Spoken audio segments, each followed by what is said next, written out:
From agents that were ultimately scrapped to being able to play in third person, here are 25 Valorant facts you didn't know. Did you know that Jett used to be the most OP character in the game? Yeah, I wonder why everyone insta-locks her. She had 3 smokes that lasted for 7 whole seconds each. She could dash instantly at any time instead of only having a short window for it, and her ultimate used to reset her knives after she gets a kill using right click.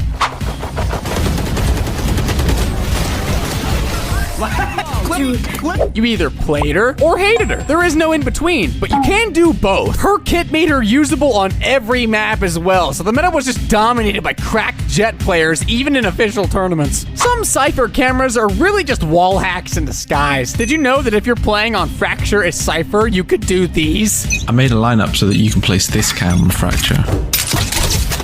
It sees into the enemy spawn and you can place it within the first second of a round. Dude, I don't have to explain how overpowered it is to be able to see into the enemy spawn and find out their plans. Speaking of Cypher and his cameras, here's an even stronger one than before. If you put your camera just right here before the round starts, you can actually see the enemy sprays through the barrier. We've joked about the cameras being like wall hacks, so I'm starting to think it's not just a joke anymore. Have you ever seen a shotgun that's literally a sniper? Well, let me introduce you to the Bucky. It was so OP that it was like a mini operator with its 15 pellet alternate fire. This essentially meant range barely mattered for it as long as you were shooting into the enemy's chests. When a shotgun isn't restricted by range, you know you done goofed. Turns out Riot was fed up with it as well, because they finally nerfed it by making it only alternate fire 5 pellets instead. While a nerf was much deserved, now it's just a sad shotgun that gets outperformed by a 200 cred shorty.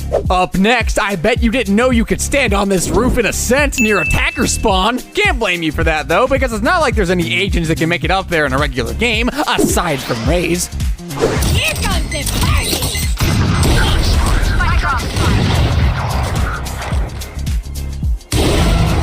The Stinger may seem like a bit of a meme weapon with its damage fall off and small mag size. However, there was actually not just 1, but 2 points in time where it was considered to be better than a Phantom. Yeah.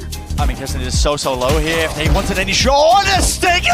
This gun has some very interesting history. It was strong, so Riot nerfed it. And they buffed it again because no one was using it anymore, but it turned out to be so OP that they needed to nerf it yet again. Most of this gun's value comes from how cheap it is and how it's still usable from further ranges, especially if you know how to use it. And if you thought pre-nerf Jett was bad as is, you clearly weren't there to experience just how much Chamber dominated every type of play ever since his release. He used to have 2 global trips, 2 teleports, and his ultimate was faster and only cost 7 ultimate orbs. I'm above you and behind you. Oh! One enemy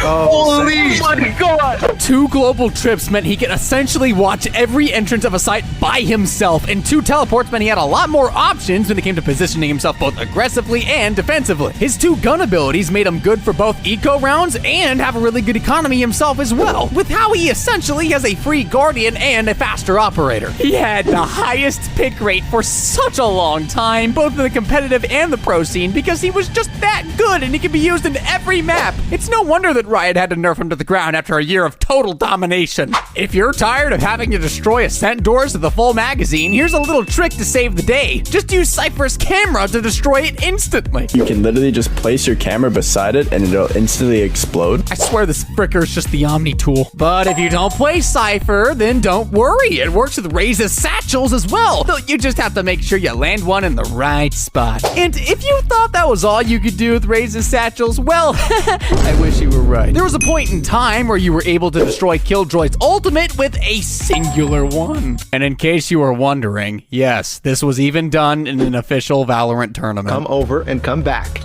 Wall is broken. Wow. Did you just satchel? Did you? Yes. Oh my god. Similar to the Bucky, the Classic also had an absolutely broken alternate fire that can make you just headshot enemies easily. Riot nerfed it, but thankfully it was a bit more of a balanced adjustment because the Classic is still strong as is. Riot essentially made its alternate fire more geared for close engagement, so people can't go spamming right click as soon as their crosshair is on the enemy's heads. Killjoy's ultimate, It's one of the most powerful in the game. We all know that. But what most people don't know is that for a period of time, it didn't even take all that much to destroy it, as we saw with Raze's satchels. But Breach's Aftershock ability could easily destroy Killjoy's ultimate as well. And it also goes through walls, so there was literally no way Killjoy could count on her lockdown if an enemy Breach was still alive and had his Aftershock. Imagine losing an entire ultimate to an ability that only costs 200 credits. This entire mechanic tanked her pick rate, even in official tournaments. It made her downright unusable in maps that Breach is good on. Did you know that Valorant used to be called Project A? In early promotional material for the game, Riot referred to Valorant as Project A, and all we knew of it was that it was a tactical FPS that had characters with abilities. It's crazy how fast time can fly, right? Talking about Valorant old days, did you know that Valorant used to look like this? There weren't even textures for the maps and proper models for the agents yet. In footage from the alpha, all the graphics were simpler or not as refined. The agents also had really low quality images as icons at the top of the screen. And did you know that Reyna used to look like this? In pre-alpha, she didn't even have a proper model yet. Her skill icons were different and her effects were all over the place. But what's even weirder is that even though Reyna was in the earliest versions of Valorant, she wasn't even released when the game was launched back in 2020. And when Reyna was finally added a few months after the official launch, she had 4 orbs instead of the 2 she has today, which allowed her to kill entire teams without much trouble. Reyna was literally so overpowered at that time that she became one of the favorite targets for insta-lockers alongside Jett. Speaking of looks, here we're gonna put 4 facts you didn't know into 1.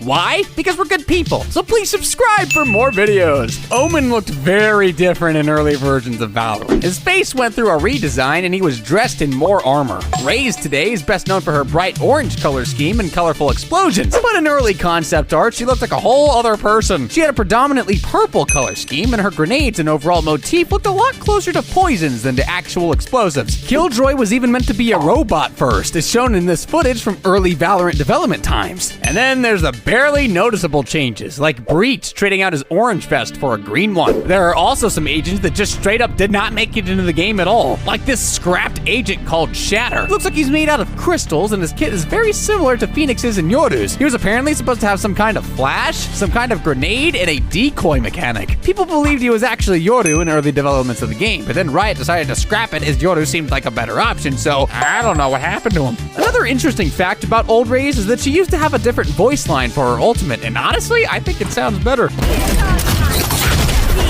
One enemy remaining. Obliterated! The Operator used to be the most broken gun in the game during the beta stage. Did you know that it used to be cheaper by 200 credits? It actually had a faster fire rate, one that was similar to the Marshal. Just imagine if your enemy has this gun and his name is Tens. If you're a newer player, you might have seen this card around and got a little confused. What the hell even is Wide Joy, and why do we need to save it? Well, it's all because of this card glitching out and giving us this masterpiece. It was then dubbed Wide Joy and became a big meme. Sadly, it was a bug, so Riot did have to fix it, but it's clear that they didn't forget about it considering they made this video embracing it.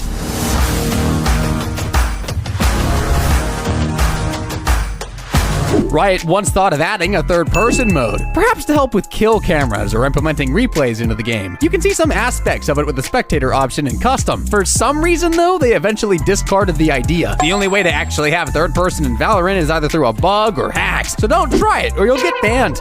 Did you know that Raze and Breach are partners in crime? Literally. Not only is their in-game combination good, but they're also pretty close to each other. It seems like they have some sort of history, especially a criminal one. Raze! Together again, and we're not even breaking the law. You know, Breachy, in all this chaos, it'd be terrible if some equipment just got lost, you know? Oh man, just awful. A tragedy.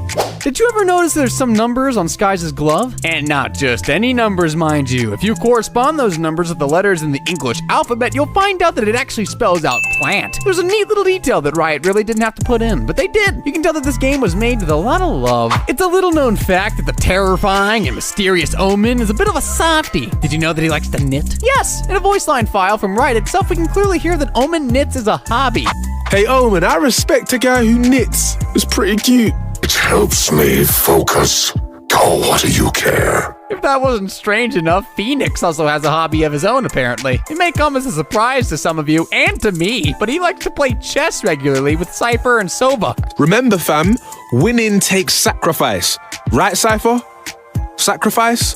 Like chess? Our chess game?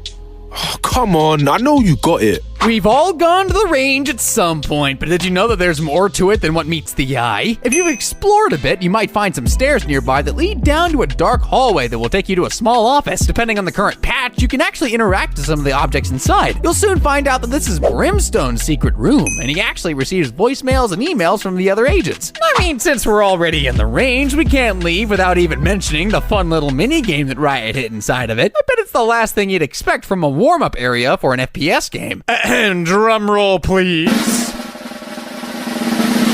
It's a parkour course! Who would have guessed that? Well, I mean, some people, I guess. It's near the stairs to the secret room, and it loops around the map and eventually ends up at the top of a tower. It mostly involves jumping on small ledges and strafing around corners, but it's pretty good practice for some in-game skill jumps. There's even some speedruns for it, and it's actually pretty impressive. If you want a history of speedrun world records for that, for some reason, let us know in the comments. And if you wonder what that teddy bear is doing inside the trophy, that's one of Valorant's biggest Easter eggs. It's literally in all the maps. Even in areas that aren't accessible by normal means, you can find more of these little frickers. Oh, would you look at that? The teddy bear is telling you to watch this video right here and to subscribe. Why? No one knows.